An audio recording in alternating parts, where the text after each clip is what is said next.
Joint family. रोशनी, अब तेरी शादी की उम्र हो चुकी है, सब तेरे लिए लड़का देख रहे हैं और तू है कि 8-9 बजे बिस्तर से उठ रही है। मम्मी, क्या आप भी सुबह सुबह ज्ञान दे रही हो? सोने तो दो कम से कम। क्या करें, अब तेरी हरकतें ही ऐसी हैं। चल अब बिस्तर छोड़ और मेरे साथ खाना बनाना सीख। ना, मैं नहीं बना रही खाना वाना, आप प्लीज जाइए ना यहाँ से। रोशनी की बातों से निराश होकर निशा वहाँ से चली जाती है। निशा, तुम रोशनी को घर का कामकाज क्यों नहीं सिखाती? अगर यही हाल रहा फिर तो 2 दिन में उसके ससुराल वाले उसे यहाँ छोड़कर चल देंगे। मैं तो बहुत कोशिश करती हूँ उसे घर की जिम्मेदारियाँ सिखाने की, लेकिन वो मेरी सुने तब ना। आप तो जानते ही हैं ना कि वो कितनी जिद्दी है। हमें निशा के लिए एक ऐसा लड़का ढूंढना होगा जिसका भरा पूरा परिवार हो, सास ससुर से लेकर जेठ जिठानी देवर ननद सब हो। यहाँ ना सही, लेकिन शादी के बाद उसे वहाँ अपनी जिम्मेदारियों का एहसास जरूर होगा।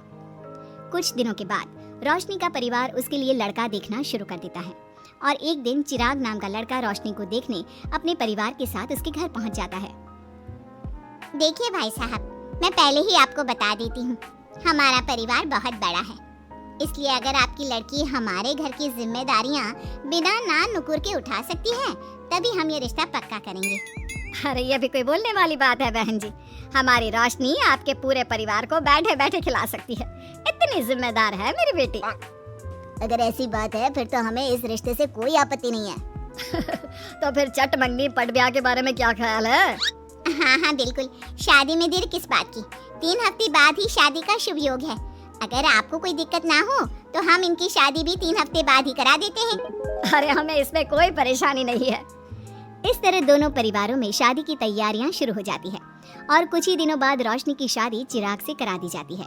शादी के बाद, बहू इनसे मिलो, ये है तुम्हारी दादी सास, ये बड़ी सास और बड़े ससुर, ये तुम्हारे जेठ, ये जेठानी, ये दोनों तुम्हारे देवर और ये इस परिवार की सबसे छोटी बेटी सिमरन, यानी कि तुम्हारी ननद है। परिवार में इतने सारे लोगों को देखकर रोशनी का सर चकरा जाता है। वो अपना सर पकड़ लेती है और मन ही मन सोचने लगती है, हे भगवान, ये किस जन्म का बदला लिया है आपने मुझसे? मैंने क्या बिगाड़ा था आपका जो आपने मुझे ऐसा परिवार दिया? बेटा, किस सोच में पड़ गई तुम? और कितने लोग हैं आपके परिवार में? बस हम इतने ही लोग हैं बेटा, ज्यादा लंबा परिवार नहीं है हमारा। अब इससे लंबा और कितना बड़ा परिवार होगा आपका? ये ससुराल कम चिड़ियाघर ज्यादा लग रहा है। कुछ कहा क्या तुमने बेटा? नहीं मम्मी जी, वो मैं बहुत थक गई हूँ, तो क्या अब मैं सोने जा सकती हूँ? हाँ क्यों नहीं बहू। चिराग, बहू को अंदर कमरे में लेकर जा। जी माँ। चिराग रोशनी को अंदर कमरे में लेकर जाता है। चिराग, मुझे यहाँ नहीं रहना, मुझे अलग रहना है। ये तुम क्या बोल रही हो रोशनी? अभी तो आई हो तुम और अभी अलग होने की बात कर रही हो। परिवार वालों को पता चलेगा तो कितने दुखी होंगे वो लोग। मुझे नहीं मतलब किसी से, और इसे तुम परिवार कहते हो? ये परिवार कम कोई गली मोहल्ला ज्यादा लग रहा है। रोशनी, अभी तुम नई हो इस परिवार में, इसलिए शायद तुम्हें ऐसा लग रहा है। कुछ दिन में आदत हो जाएगी तुम्हें। चिराग की बात सुनकर रोशनी अपना सर पकड़ लेती है। आपको समझाना तो दीवार में सर पटकना है। मैं सो रही हूँ, लाइट ऑफ मत करना, मुझे अंधेरे में नींद नहीं आती। इतना बोलकर रोशनी बिस्तर पर लेट जाती है। रोशनी को देखकर चिराग का मुंह खुला का खुला रह जाता है। वो भी पैर पटकते हुए बिस्तर के दूसरे कोने में अपना मुंह मोड़कर सो जाता है। अगले दिन, देवरानी जी, आप उठ भी जाइए, सुबह के 6 बज चुके हैं। सोने दो ना मम्मी, क्यों परेशान कर रही हो? देवरानी जी, मैं आपकी मम्मी नहीं जेठानी हूँ। सुबह सुबह क्या मजाक है मम्मी? इतना कहकर रोशनी अपनी आंखें मसलते हुए उठती है और अपनी जेठानी को देखकर चौंक जाती है। दीदी, आप यहाँ? पिछले 1 घंटे से तुम्हें उठा रही हूँ, लेकिन तुम हो कि अब उठ रही हो? लेकिन अभी तो सिर्फ 6 बज रहे हैं, आपने मुझे उठाया क्यों? वो इसलिए क्योंकि आज तुम्हारे इस घर में पहली रसोई है, तो खाना आज तुम्हें ही बनाना होगा ना। क्या? मुझे पूरे मोहल्ले के लिए खाना बनाना पड़ेगा? नहीं रोशनी, तुम्हें पूरे मोहल्ले के लिए नहीं, सिर्फ परिवार के लोगों के लिए ही खाना बनाना है। आपका परिवार किसी मोहल्ले से कम है क्या? कुछ कहा क्या तुमने? हाँ नहीं दीदी, आप चलिए, मैं अभी फ्रेश होकर आती हूँ। आरती वहाँ से चली जाती है, जिसकी थोड़ी देर बाद रोशनी भी रसोई में जाकर मजबूरी में सबके लिए खाना बनाने लगती है। पूरे 2 घंटे मेहनत करने के बाद उसका खाना बनकर तैयार होता है। वाह बहू, खाना तो बड़ा स्वाद बना है। सच में बहू, तुमने भले ही बहुत देर लगाई खाना बनाने में, लेकिन खाना बहुत स्वादिष्ट बना है। आपके हाथों में तो जादू है देवरानी जी। मैं तो कहती हूँ अब से रोज आप ही खाना बनाया कीजिए। क्यों मम्मी जी? हाँ हाँ बेटा, बिल्कुल ठीक कहा तुमने। रोशनी, आज से रोज तुम ही खाना बनाना। ये सुनकर रोशनी चौंक जाती है। खाना खाने के बाद सभी लोग रोशनी को शगुन का नेक देते हैं और फिर अपने अपने रूम में चले जाते हैं। क्या यार रोशनी, इतना टेस्टी खाना बनाना जरूरी था क्या? अब फंस गई ना तू। ये सब माँ पापा की वजह से हो रहा है, उनके कारण मुझे ये सब झेलना पड़ रहा है। रोशनी गुस्से में अपने रूम में जाती है और अपनी माँ को फोन मिलाती है। मम्मी, मैं आपको कभी माफ नहीं करूंगी। आपने जानबूझकर मुझे इतने बड़े परिवार में भेजा है जहाँ मुझे सांस लेने की भी फुर्सत नहीं है। हमने ये सब इसलिए किया ताकि तू अपनी जिम्मेदारियां निभाना सीखे।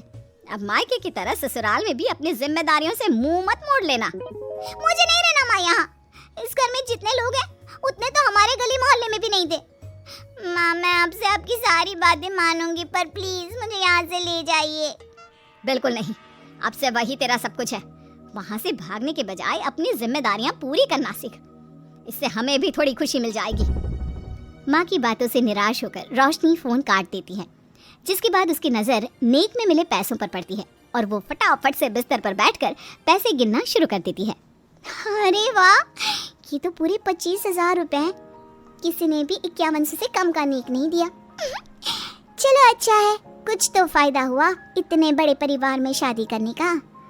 अब इन सब पैसों से मैं अकेले शॉपिंग करूंगी, बहुत मजा आएगा।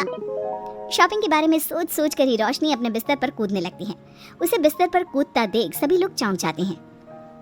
भाभी, आप ऐसे क्यों उछल रही हो? छोटी बच्ची हो क्या?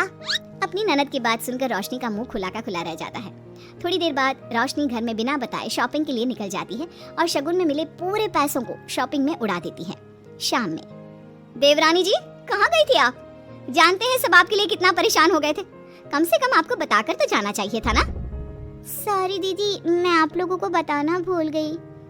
वैसे इतने सारे बैग किस चीज के हैं? तुम शॉपिंग करने गई थी क्या? हाँ दीदी, वो आज नेक में इतने सारे पैसे मिले थे ना, तो मैंने सोचा क्यों ना मैं उन पैसों की शॉपिंग ही कर लूं। अरे वाह, ये तो बहुत अच्छा सोचा तुमने। मम्मी, पापा, सिमरन, देवर जी, सब बाहर आइए। देखिए रोशनी हम सब के लिए क्या लाई है। रोशनी कुछ समझती उससे पहले ही वहाँ सब लोग आ जाते हैं। क्या हुआ आरती बहू, क्यों चिल्ला रही हो? अरे देखिए ना माँ, रोशनी हमारे लिए शॉपिंग करके आई है। वो देखिए, रोशनी हम सब के लिए कितने कपड़े लेकर आई है। आरती की बात सुनकर रोशनी के पैरों तले जमीन खिसक जाती है। उसके मुंह से एक शब्द तक नहीं निकलता। सच में भाभी, आप कितनी अच्छी हो। बेटा, हम सबके लिए तुझे खरीदारी करने की क्या जरूरत थी? अभी तेरी नई नई शादी हुई है, तुझे अपने लिए लेना चाहिए था ना। एक काम कर, ये सारे कपड़े तू ही रख ले, किसी को कुछ देने की जरूरत नहीं है। चलो, कोई तो समझदार है इस घर में। वाह भाभी, कितनी सुंदर ड्रेस है। ये शॉर्ट ड्रेस मुझे पता है आप मेरे लिए ही लाए होंगे, है ना? इसे मैं रख लेती हूँ। माँ, रोशनी इतने प्यार से सबके लिए कपड़े लेकर आई है, हमें मना नहीं करना चाहिए। तू सही बोल रही है बेटा, उसका मन रखने के लिए मैं ले लेती हूँ 1-2 साड़ियाँ। रोशनी झूठी मुस्कान लिए खड़े होकर सब देखती रहती है। देखते ही देखते उसके लाए सारे कपड़े घर वाले आपस में बांट लेते हैं और अब सिर्फ एक रुमाल को छोड़कर उसके पास कुछ नहीं बचता।